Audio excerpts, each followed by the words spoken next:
ஒவ்வொரு துன்பத்திற்கும், ஒவ்வொரு கஷ்டத்திற்கும், ஒவ்வொரு வேதனைக்குப் பிறகும் ஏதோ ஒரு மகிழ்ச்சியினை ஒளித்து வைத்துதான் இருக்கும்.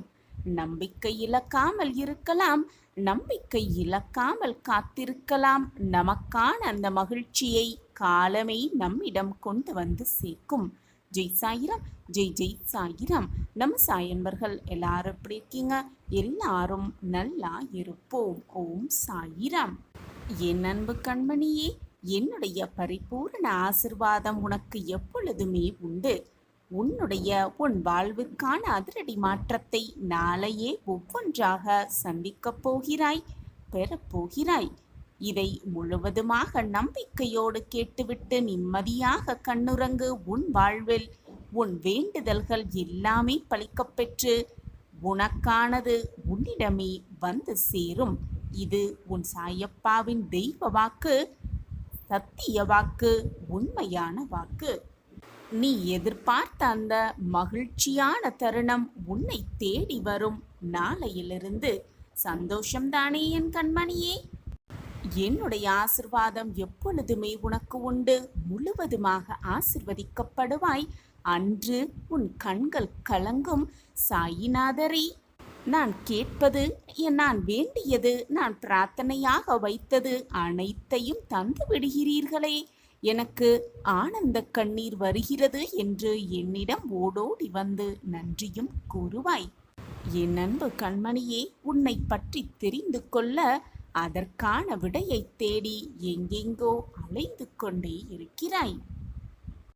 எங்கெங்கோ அலைந்து கொண்டிருக்கிறாயே, உனக்காக நான் இங்கு இருக்கிறேன். என் பார்வை எப்பொழுதும் உன் மீதுதான் இருக்கிறது என்பதை மறந்து விடுகிறாய். எப்பொழுதுமே மறந்துவிட்டு எங்கெங்கோ போய் அலைந்து கொண்டிருக்கிறாய் உன் கேள்விகளை. உன் கேள்விக்கு விடையாக நான் இருக்கும் பொழுது நீ எங்கு போய் தேடுகிறாய்?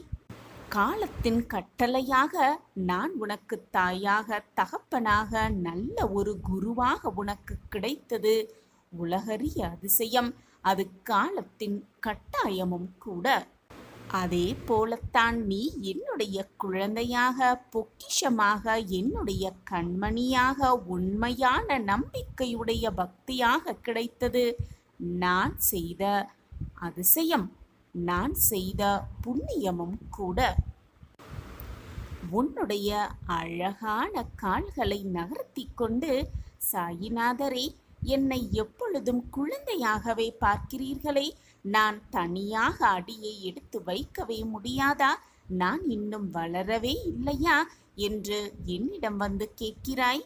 என் அன்பு கண்மணியே, நீ எப்பொழுதும் என்னுடைய சிறு குழந்தைதான், என்னுடைய பொக்கிஷம்தான், என்னுடைய முத்தான கண்மணிதான். நீ எவ்வளவுதான் வளர்ந்தாலும் எனக்கு நீ எப்பொழுதும் சிறு பிள்ளைதான். உன் மனதிற்கு என்ன தேவை, உன் வாழ்விற்கு என்ன தேவை என்பதை நீ என்னிடம் வந்து கேட்டால்தான் நான் கொடுப்பேன் என்றில்லை. நீ கேட்காமலேயே அனைத்தையும் அள்ளி கொடுப்பேன். என்னுடைய கண்மணிக்காக மடி நிறைய கொடுப்பேன். கை நிறைய பெற்றுக்கொள், சந்தோஷமாக வாழு. நீ என்னுடைய பொக்கிஷம். உன்னையும் உன் வாழ்வையும் கேவலப்படுத்துபவர்களை, உன் வாழ்வை காயப்படுத்துபவர்களை, உன் மனதை வேதனைப்படுத்துபவர்களை பழிக்கு பழி வாங்க வேண்டும் என்று நினைக்காதே. அவர்களை என்னிடம் விட்டுவிடு. நானே சர்வாதிகாரி, நானே சத்தியம் என்று சொன்ன பிறகும், என்னை முழுவதுமாக நம்பிய பிறகும் மற்றவர்களுக்கு நீ ஏன் பதில் சொல்லிக் கொண்டிருக்கிறாய்? உனக்கு என்ன தேவை என்பதை பார்த்து பார்த்து செய்து கொடுக்கும் உன் சாயி தேவா, உன் வாழ்வை வீணடிக்க நினைப்பவர்களை அப்படியே விட்டு விடுவேனா? அவர்களிடம் உன் குரோதத்தை காட்டாதே, உன் கோபத்தையும் காட்டாதே. நான் பார்த்து கொள்கிறேன் அனைத்தையும், அனைவர்களையும். உன்னுடைய தாயாக, தகப்பனாக உன் கண்களுக்குள் இருந்து உன்னை நான் காப்பேன். குழந்தையே, கலங்காதே, வேதனைப்படாதே, வாழ்வை நினைத்து மருகி நிற்காதே. ஒவ்வொரு நாளும் உன் மனதில் இருக்கும், உன் மனதில் தெரியும் அழகான ரூபமாய், ஒவ்வொரு ரூபமாக நான் உன் கண்களுக்கு காட்சியளிப்பேன் தினமுமே. தினம்தோறும் நீ என்னை கவனிப்பதற்கு முன்பாக நான் உன்னை எப்பொழுதும் எல்லா நொடியும் கவனித்துக் கொண்டுதான் இருக்கிறேன் என்பதை மறந்துவிடாதே. சதா சர்வகாலமும் சாயியே சத்தியம், சாயியே அனைத்தும் என்று வாழ்ந்து கொண்டிருக்கும் என் பிள்ளை மீது நான் எப்படி கோபப்படுவேன்? தற்பொழுது நீ இருக்கும் சூழ்நிலையை நான் நன்கு அறிந்து வைத்திருக்கிறேன். உன் மனதில் இருக்கும் கோபத்தையும் அகங்காரத்தையும் முதலில் அடியோடு ஒழித்துவிடு. உன்னுடைய மனதிற்குள் நான் இருக்கிறேன். எப்பொழுதுமே உன்னை என் கண்களுக்குள் வைத்து காத்து ரட்சிப்பேன் உன் சாயப்பா. எப்போது நீ என்னை அழைத்தாலும் நான் வருவேன். உன் கண்முன் வந்து காட்சியளிப்பேன். எல்லாம் மாறும், உன் வாழ்வும் ஒரு நாள் மாறும். கலங்காதே, அனைத்தும் ஒரு நாள் நிச்சயமாக மாறும். மாற்றம் ஒன்றே மாறாதது. உன் வேண்டுதல்கள் அனைத்தையும் பலிக்க செய்து உன் முகத்தில் ஆனந்தத்தையும் மகிழ்ச்சியையும் காண நானும் ஆவலோடு காத்து கொண்டுதான் இருக்கிறேன். என்னுடைய வாக்கு என்றுமே பொய்த்ததே இல்லை. உன் தந்தையாகவே நான் உறுதியளிக்கிறேன். மகிழ்ச்சியை, மிக பிரம்மாண்டமான மகிழ்ச்சியை கை நிறைய பெறப் போகிறாய். கவலைப்படாமல் இரு. இந்த நிமிடம் நம் வாழ்வில் நாம் வேண்டியது நடந்து விடாதா என்று ஏக்கத்தோடு இருக்கும் என் பிள்ளையை நான் எப்படி ஏமாற்றுவேன்? நிச்சயமாக நீ நினைத்ததை உனக்கு நடத்தி காட்டி உன் முகத்தில் வரும் ஆனந்தத்தை பார்த்து ரசிப்பேன். உன் தகப்பனாக உன் சாயி தேவா. நீ வேண்டியது, நீ எதிர்பார்ப்பது உனக்கு எவ்வளவு முக்கியம் என்று தெரிந்தும் கூட நான் எப்படி அதை உன்னிடம் கொடுக்காமல் இருப்பேன்? எதற்குமே கலங்காதே என் குழந்தையே. உன் கஷ்டத்திற்கெல்லாம் ஒரு விடிவு காலம் வந்துவிட்டது. உன்னுடைய துயரங்கள் எல்லாம் ஒரு முடிவுக்கு வந்து விட்டது. வசந்த காலமும் ஆரம்பமாகிவிட்டது. இனி உன் வாழ்வில் எல்லாமே ஆனந்தம்தான். உன் வேண்டுதல் எப்பொழுதுமே வீண் போகவே போகாது. காலம் ஒவ்வொரு துன்பத்திற்கு பிறகும், ஒவ்வொரு கஷ்டத்திற்கு பிறகும், ஒவ்வொரு வேதனைக்கு பிறகும் ஏதோ ஒரு மகிழ்ச்சியினை ஒளித்து வைத்திருக்கிறது. ஒளித்து வைத்திருக்கும் என்ற நம்பிக்கையோடு இருக்கலாம். நம்பிக்கை இழக்காமல் இருந்து பார். உனக்கான மகிழ்ச்சியை அந்த காலமே உன்னிடம் வந்து சேர்க்கும். வாழ்வில் மிகவும் முக்கியமான விஷயம் நாம் எங்கு நிற்கிறோம் என்பதல்ல, எந்த திசையில் சென்று கொண்டிருக்கிறோம், அது நம் வாழ்வை நோக்கத்திற்கான திசையில் சென்று கொண்டிருக்கிறோமா என்பதுதான் உண்மையிலும் உண்மை, முக்கியமும் முக்கியம். என் அன்பு குழந்தா, உன் வாழ்க்கையில் நாளை ஒரு பெரும் மகிழ்ச்சி காத்து கொண்டிருக்கிறது. சாயிநாதரே, சந்தோஷமும் மகிழ்ச்சியும் ஆனந்தம் வரப்போகிறது. கூடிய விரைவில் நீ வாழப்போகிறாய் என்று சொல்லிக்கொண்டே இருக்கிறீர்களே, ஆனால் என் வாழ்க்கையில் எந்த மாற்றமும் நிகழவே இல்லையே என்றுதானே உன்னுடைய எண்ணமும் சிந்தனையும்? குழந்தையே, எப்பொழுதுமே மனதில் நேர்மறை சிந்தனைகளை வைத்துக்கொள். என் வாழ்க்கையில் அதிசயத்தை நடத்தி கொடுத்தமைக்கு நன்றி. இந்த பிரபஞ்சத்திற்கு நன்றி. என் வாழ்வில் சந்தோஷத்தை புகுத்தியமைக்கு நன்றி என்று நன்றியை மீண்டும் மீண்டும் அனைவருக்கும் அனைத்திற்கும் சொல்லிக்கொண்டே இரு. உன்னுடைய சந்தோஷமான மனநிலை போல், உன்னுடைய பிரகாசமான எண்ணங்கள் போல், உன்னுடைய நன்றியை தெரிவிக்கும் குணத்தை போல் உன் வாழ்வு எப்பொழுதுமே நீ நினைத்த மாதிரியே உனக்காகவே நடக்கும். நீ செய்ய வேண்டியது எல்லாம், நினைக்க வேண்டியது எல்லாம் உனக்கு வரப்போகும் ஆனந்தத்திற்கும் மகிழ்ச்சிக்கும் நன்றி என்று சொல்லிக்கொண்டே இருக்க வேண்டியதுதான். அனைத்திற்கும், இனி உன் வாழ்வில் நடக்கவிருக்கும் அனைத்திற்கும் நன்றியை சொல்லிவிடு. உனக்கு நடந்தால் நீ எவ்வளவு மகிழ்ச்சியாக ஆனந்தமாக அந்த நன்றியை சொல்லுவாயோ, அதே மனநிலையோடு அந்த நன்றியை முழுவதுமாக சொல்லிவிடு. சொல்லிக்கொண்டே இரு, எல்லா நேரமும் எல்லா நொடியும். நான் நன்றி கூறினால் எப்படியப்பா அனைத்தும் சரியாகும் என்று கேட்கிறாய்? குழந்தையே, ஆராய்ச்சி செய்யாதே. இப்படி செய்தால் நடக்குமா நடக்காதா என்று ஆராயாதே. அதை செய்து கொண்டே இரு. உனக்கான மகிழ்ச்சியும் அதிசயமும் அற்புதமும் உன்னை தேடி வரும். சர்வ நிச்சயமாக வரும். நம்பிக்கையோடே செய். எதையும் ஆராய்ந்து செய்யப்படும். நடக்கும், முடியும். எல்லாம் நிகழும் என்று நம்பிக்கையோடு உன் மனதில் இருக்கும் எண்ணத்தோடு நீ அதை சொல்லிக்கொண்டே இருந்தால் நடக்காததைக் கூட நடத்தி வைக்கும் வல்லமை உன்னுடைய எண்ணங்களுக்கும் சொற்களுக்கும் உண்டு என்பதை மனதார நம்பு. உன் மனம்தான் உன்னுடைய வாழ்வாகவே அமையும் என்பதை நான் மீண்டும் மீண்டும் உனக்கு வலியுறுத்தி கொண்டே இருக்கிறேன் குழந்தையே. எனவே நம்பிக்கையோடு நன்றி சொல், உள்ளன்போடு நன்றி சொல். நம்பிக்கையோடு அந்த நன்றியை அனைவருக்கும் சொல்லிக் கொண்டே இரு. உனக்கானது நிச்சயமாக உன்னை தேடி வந்தே தீரும். இப்படி செய்தால் எனக்கு என்னாகப் போகிறது என்று ஆராயாதே. ஏனென்றால் குழந்தையே, நடப்பது அனைத்தும் என்னுடைய திட்டப்படிதான் நடந்து கொண்டிருக்கிறது. உனக்கு ஒரு வழி தெரியுமென்றால் உன் சாயிநாதருக்கு 1000 வழி தெரியும். உனக்கு நல்லதை உன்னிடம் வந்து சேர்க்க 1000 வழிகளில் நான் சிந்தித்துக் கொண்டே இருப்பேன். உன் வாழ்வில் நீ நினைப்பதற்கு மேலாக அதிசயத்தை நடத்த நிகழ்த்த எனக்கு தெரியும். வீணாக உன் மனதை போட்டு குழப்பிக் கொண்டே இருக்காதே.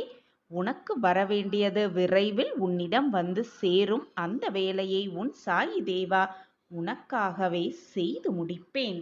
உன்னுடைய வார்த்தைகளும் உன் எண்ணங்களும் அனைத்திற்கும் இந்த பிரபஞ்சத்திற்கே கட்டளையாக அனுப்பப்பட்டு மீண்டும் அதே எண்ணங்களும் வார்த்தைகளும் உன்னிடமே வந்து சேரும். மகிழ்ச்சியாக, ஆனந்தமாக, மன நிறைவாக. அதனால்தான் குழந்தையே, அடிக்கடி நான் வலியுறுத்தி கொண்டே இருக்கிறேன். எப்பொழுதும் நல்லதை மட்டுமே நினை, நல்லதை மட்டுமே சொல், நல்லதை மட்டுமே பேசு. எப்பொழுதும் நல்ல எண்ணங்களை உன் மனதில் வளர்த்துக்கொள். நேர்மறை சிந்தனைகளை உன் எண்ணத்தில் பதிய வைத்துக்கொள் என்று நான் சொல்லிக்கொண்டே இருக்கிறேன் குழந்தையே.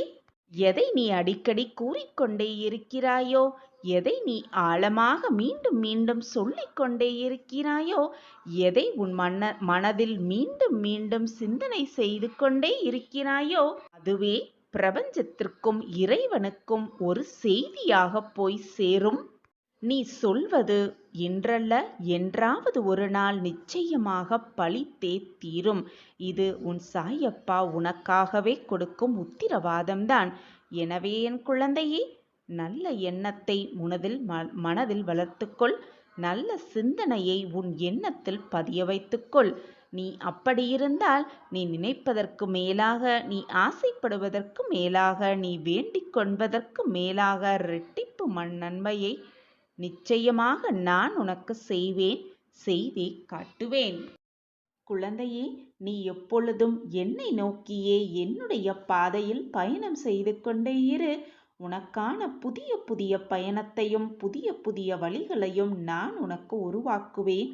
அந்த வழிகளில் அந்த வாய்ப்பு உனக்கு கிடைக்கும் பொழுது அதை சரியாக பயன்படுத்தி கொண்டு உனக்கான புதிய வழியில் நீ சென்று உன் வாழ்க்கையில் பல பிரகாசமான முன்னேற்றத்தை கண்கூடாக காண்பாய். உனக்கு என்ன கவலை இருந்தாலும் உன் அனைத்து கவலைகளையும் தூக்கி உன்னுடைய சாயிநாதர் காலடியில் வைத்துவிடு. உனக்கு மனவேதனையாக இருக்கும் சமயத்தில் உன்னுடைய அனைத்து பிரச்சனைகளையும் எடுத்து வந்து உன்னுடைய சாயப்பாவின் பாதங்களில் சரணடைந்து விடு. நீயும் பாதத்தில் சரணடைந்து விடு. உனக்கு மனவேதனை தரும் அந்த பிரச்சனையிலிருந்து உன்னை வெளி கொண்டு வர என்ன வேலை செய்ய வேண்டுமோ அந்த வேலையை நான் உனக்காக, என் செல்லமான கண்மணிக்காக செய்து கொண்டே இருப்பேன். இருப்பதை வைத்துக்கொண்டு நிம்மதியாகவும் சந்தோஷமாகவும் வாழப்பார். எப்பொழுதும் மற்றவர்களின் ஆலோசனைகளையும் வாக்குகளையும் கேட்டுக்கொண்டே இருக்காதே. உன் வாழ்க்கையை நீதான் வாழ வேண்டும். உன் வாழ்க்கையை எப்படி வாழ வேண்டும் என்பதை நீதான் சிந்தனை செய்ய வேண்டும். வழியை மட்டுமே உன் அப்பா காட்டுவேன். அந்த வழியில் சென்று வெற்றி அடைவதற்கான வழியை நீதான் பார்த்து கொள்ள வேண்டும். உனக்கு துணையாக நான் எப்பொழுதும் உன் அருகிலேயே வந்து கொண்டே இருப்பேன் என்பதையும் மறந்து விடாதே. உனக்கான வாய்ப்பு வரும் பொழுது அதை இறுக்கமாக பற்றிக்கொள். உனக்கான வாய்ப்பு உன்னை தேடி வரும் பொழுது அதை தீர்க்கமாக நம்பு. என் மீது முழுவதுமாக நம்பிக்கை வைத்துவிட்டு என்னை வழிநடத்துங்கள் சாயிநாதரே என்று முழு நம்பிக்கையையும் என் மீது வைத்துவிடு. உன் வாழ்க்கையில் நீ வெற்றியடைவதற்கான வழியை, உன் வாழ்க்கையில் நீ முன்னேறி செல்வதற்கான வழியை நான் உருவாக்கிக் கொண்டே இருப்பேன். எல்லா நொடியும், எந்த நொடி வேணாலும் உன் வாழ்க்கையில் மாற்றங்கள் நிகழலாம், ஏற்றங்கள் நிகழலாம். 100% அனைத்தும் இனி நல்ல காலமாகவே மாறும் என்ற நம்பிக்கையோடு உன்னுடைய புதிய வழியில் நீ பயணித்துக் கொண்டே இரு. உன் வாழ்க்கையில் மாற்றங்கள் நிகழ்ந்து கொண்டே இருக்கும்.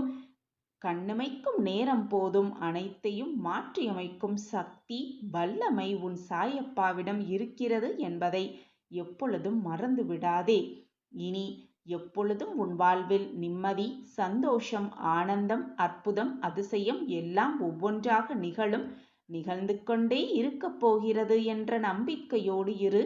அதேபோல் உன் வாழ்க்கையில் நாளை உனக்கான ஒரு பெரும் மகிழ்ச்சி காத்து கொண்டுதான் இருக்கிறது. நானே அதை உன் கையில் சேர்க்க உன் சாயப்பாவும் நாளை நிச்சயமாக உன் இல்லத்திற்கு வருவேன். வந்து அந்த பெரும் மகிழ்ச்சியை உன்னோடு பகிர்ந்து கொள்வேன். நான் இருக்கிறேன். இப்பொழுது மன அமைதியாக இரு. வெற்றியை பற்றி கவலை கொள்ளாதே. நான் உன்னோடு இருப்பதே மிகப்பெரிய வெற்றிதானே. உன்னுடைய தனிமையை நினைத்து நினைத்து கவலை கொள்ளாதே.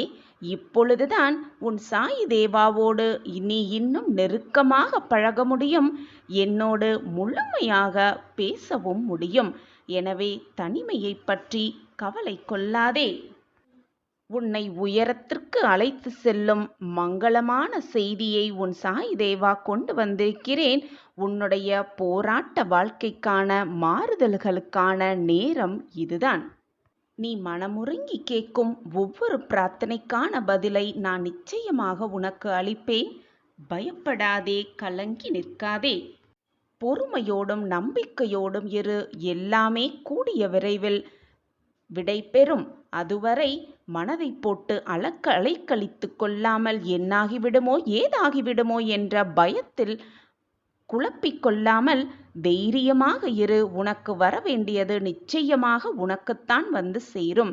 உன் வாழ்க்கைக்கு உனக்கு என்று எழுதப்பட்டது, உன் வாழ்க்கைக்கு இதுதான் என்று தீர்மானிக்கப்பட்டது நிச்சயமாக உனக்குத்தான். அது வேறு யாருக்கும் செல்லவும் முடியாது. நான் அதை அனுமதிக்கவும் மாட்டேன். என்மேல் முழுமையாக நம்பிக்கையை வைத்துவிட்டு அமைதியாக இரு. உனக்கான நற்பலன்கள் எல்லாமே உன்னை வந்து சேரும். தேவையில்லாமல் நீ வருத்தப்படுவதாலோ குழம்புவதாலோ எதுவுமே மாறப்போவதே இல்லை. என்மேல் நீ வைத்த பக்தி உண்மையானது. அதை நான் அறிந்து வைத்து கொண்டுதான் இருக்கிறேன்.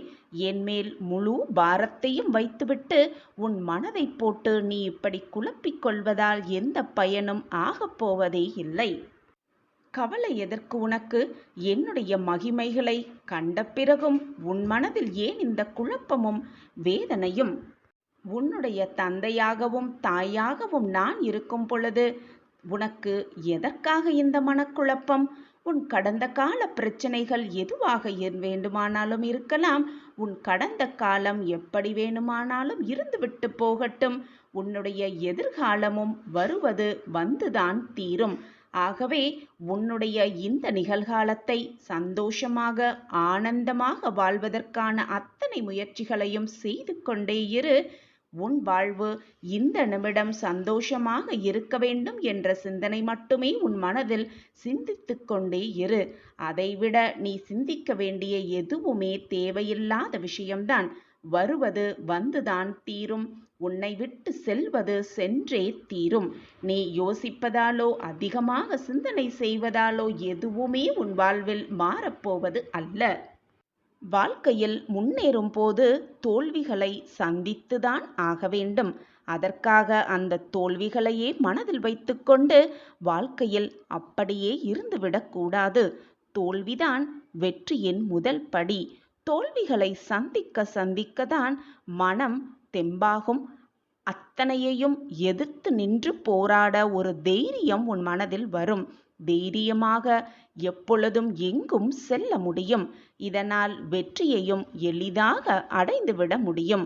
எனவே நம்பிக்கையை மட்டும் இழந்து விடாமல் தைரியமாக தன்னம்பிக்கையோடு உனக்கு வரும் அத்தனை போராட்டங்களையும் நேர்மறையான கண்ணோட்டத்தோடு எதிர்த்து நின்று பார். உன் வாழ்வில் நீ நினைப்பதற்கு மேலாகவே எல்லாம் உனக்கு சுபமாகவே இருக்கும். இப்பொழுது இருக்கும் சூழ்நிலையில் நிறைய பேர் சோம்பேறித்தனத்துடன் கவனக்குறைவோடு எதை பற்றியும் கவலையே இல்லாமல் இருக்கின்றனர். ஏனென்றால் அவர்களுக்கு எந்த ஒரு நினைப்பும் இல்லவே இல்லை. அப்பொழுது அந்த நொடி போகிறதா என்று அதையே சிந்தனை செய்து கொண்டிருக்கின்றனர். எதை பற்றியும் அதிகமாக சிந்திப்பதே இல்லை. இதனால் அவர்கள் எந்த ஒரு பெரிய பாராட்டையும் பெறப்போவதும் இல்லை என்பது அவர்களுக்கு தெரிகிறது. ஆனால் தோல்வி அடைந்து விட்டால் மட்டும் அதை நினைத்து மனதை போட்டு குழப்பிக்கொண்டு மனதை தளர விட்டு கொண்டு வாழ்க்கையை வீணாக்குவது வீணான செயல் என் பிள்ளையே. அவ்வாறு இல்லாமல் மனதை எப்போதும் சுறுசுறுப்பாக வைத்துக்கொள். அடைய வேண்டிய இலக்கை மனதில் மட்டும் நிரந்தரமாக வைத்துக்கொள். அந்த இலக்கை அடைவதற்காக சுறுசுறுப்பாக செயல்பட்டு கொண்டே இரு. எல்லாமே நீ இப்படி நேர்மறையாகவே சிந்தித்தால் வாழ்க்கையில் பெரிய வெற்றியை அடைவதோடு வாழ்க்கையில் மிகப்பெரிய நிலைமைக்கு நிச்சயமாக நான் உன்னை அழைத்து செல்வேன். தேவையில்லாத விஷயங்களை மனதில் போட்டு குழப்பிக்கொண்டே இருப்பதால் தான் தேவையில்லாமல் உன் மனம் சஞ்சலப்பட்டு என்ன செய்கிறோம் ஏது செய்கிறோம் என்று கூட தெரியாமல் குழம்பிக் கொண்டிருக்கிறாய். உன்னையும் குழப்பிக்கொண்டு உன்னை சுற்றி இருப்பவர்களையும் குழப்பத்திற்கு ஆளாக்குகிறாய். உன்னுடைய கடந்த காலத்தை நீ எவ்விதமாக பார்க்கிறாயோ அதுவே உன் எதிர்காலத்தை உருவாக்கும் விதமாகவே இருக்கும். நீ உறங்கிக் கொண்டே இருந்தாலும் உனக்கு வருமானம் வரக்கூடியதற்கான வாய்ப்பை நீ ஏற்படுத்தி கொள்ளாவிட்டால் உன் வாழ்நாள் முழுவதும் நீ உழைத்து கொண்டேதான் இருக்க வேண்டும். எப்பொழுதும் நிம்மதியாக ஒரு நிமிடம் கூட உன்னால் உட்காரவே முடியாது. யார் வேண்டுமானாலும் யாராலும் நிராகரிக்கப்படலாம். அவரவர் விருப்பம் அது. அவரவர் விருப்பத்தை உன் விருப்பமாக நீ மாற்ற இயலாது, மாற்றி அமைக்கவும் முடியாது. அவரவர் வாழ்க்கைக்கென்று அவரவர்க்கு ஒரு திட்டம் இருக்கும். அந்த திட்டப்படிதான் அவரவர் வாழ்க்கையில் வாழ்ந்து கொள்வார்கள், நடந்தும் செல்வார்கள். அமைதியாக இருந்துவிடு. காலம் மாறிக்கொண்டேதான் இருக்கும். காலம் மாற மாற கருத்துக்களும் மாறிக்கொண்டேதான் இருக்கும். உப்பும் சர்க்கரையும் வெள்ளை நிறத்தோடுதான் இருக்கிறது. ஆனால் ஒன்றின் சுவை மற்றொன்றிற்கு எதிரானது. அதே போல அனைவரையும் முழுமையாக புரிந்து கொள்ளாமல் யாரையும் முழு மனதாக நம்பிவிடாதே. உன்னை போல் எல்லோரும் இருக்க வேண்டும் என்ற சிந்தனை உன் மனதில் எழக்கூடாது. உன்னை போல் மற்றவர்கள் இருப்பார்கள் என்று சுலபமாக எண்ணிவிடவும் விடாதே. எல்லோரும் அவரவர்க்கென்று தனித்தனி குணாதிசயங்கள் இருக்கத்தான் செய்யும். அவர்கள் எப்படிப்பட்டவர்கள், உன் அன்பை முழுமையாக புரிந்து கொண்டுள்ளனரா என்பதை தெரிந்த பிறகுதான் அவர்களோடு பழக்கத்தை வைத்துக் கொள்ள வேண்டும். அப்பொழுதுதான் அவர்கள் உறவு உனக்கு சுமூகமாகவே செல்லும். சில உறவுகள் தேன் போல பேசினாலும் அவர்களின் குணாதிசயம் மற்றவர்களை காயப்படுத்த வேண்டும் என்பது மட்டுமே குறியாக இருக்கும். அந்த உறவை மறந்தும் கூட உன் வாழ்க்கையில் உட்கொள்ளாதே. உன் வாழ்க்கையில் அவர்களோடு பழக்கத்தை ஏற்படுத்தி கொள்ளாதே. மற்றவர்களோடு சந்தோஷமாக இருப்பது எப்படி, அவர்கள் குணாதிசயங்களை தெரிந்து கொண்டு அவர்களோடு பழகுவது எப்படி என்பதை புரிந்து கொண்டு உன் வாழ்க்கையில் செயல்படு. உனக்கு எப்பொழுதும் வெற்றி மேல் வெற்றிதான். நான் கூறும் அனைத்தும் உனக்கு நல்லதற்காகவே சொல்லிக் கொண்டிருக்கிறேன். என்னுடைய வார்த்தைகளை முழுமையாக ஏற்றுக்கொண்டு உன் வாழ்க்கையில் நீ வெற்றியடைவதற்கான அத்தனை தகுதிகளையும் வளர்த்துக்கொள். உன்னுடைய நேரம் நன்றாக இருந்தால் உன்னுடைய எண்ணங்களும் சிந்தனைகளும் நீ எடுக்கும் முடிவுகளும் உன் எண்ணம் போல் நல்ல விதமாகவே இருக்கும். வானளவில் பறந்து இருக்கும் ஆகாயத்திற்கே ஒரு எல்லை இருக்கிறது. ஓடுகின்ற நீருக்குமே ஒரு எல்லை இருக்கத்தான் செய்கிறது. ஜோதியாய் எரியும் நெருப்புக்கும் ஒரு எல்லை இருக்கத்தான் செய்கிறது. கண்ணிற்கே தெரியாத காற்றுக்கு கூட ஒரு எல்லை இருக்கத்தான் செய்கிறது. ஐம்பஞ்சபூதங்களுக்குமே எல்லை என்ற ஒரு அளவை இறைவன் கொடுத்துதான் இருக்கிறார். இந்த அடிப்படையில் உருவாகினதுதான் இயற்கை. அப்படி இருக்கும் பொழுது நம் வாழ்க்கையில் வரும் சுக துக்கங்களுக்கு அந்த இறைவன் எல்லை வைத்திருக்காமலா போய்விடுவார்? நிச்சயமாக ஒரு எல்லை இருக்கும். துன்பம் ஒன்று வந்தால் அதற்கான எல்லை முடிந்தவுடன் இன்பம் ஒன்று வந்துதான் தீரும். அதுதான் வாழ்க்கை.